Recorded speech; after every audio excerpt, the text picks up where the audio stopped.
நம்ம நம்மளை விசுவாசமான ஒருத்தர்னு நம்ம நடத்தணுமா இருந்தால் அது நம்ம ஹெல்த்தியான லைஃபுக்கு ரொம்ப ரொம்ப இம்பார்ட்டண்டான ஒரு விஷயமாக இருக்கும். நான் எனக்கு விசுவாசமாக இருக்கணும். நான் எனக்கு விசுவாசமாக இருந்தால் தான் என்னை சார்ந்தோருக்கும் நான் விசுவாசமாக இருப்பேன். இப்போ நான் எனக்குள்ளே விசுவாசமாக இருக்கிறது அப்படின்னா நான் அதிகமான நம்பிக்கை என் மேலே கொள்கிறதா அது இல்லை அர்த்தம்.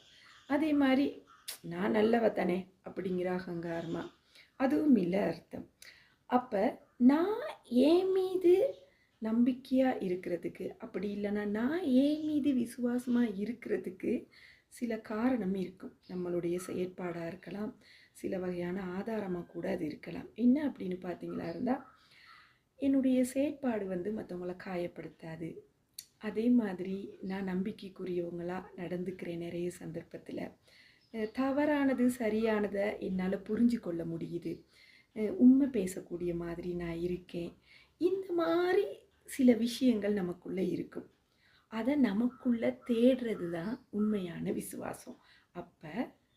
இப்போ சொல்லுங்கள், நம்ம விசுவாசம் உள்ளவங்களாக நமக்கு இருக்கணுங்கிறது எவ்வளோ பெரிய முக்கியமானது.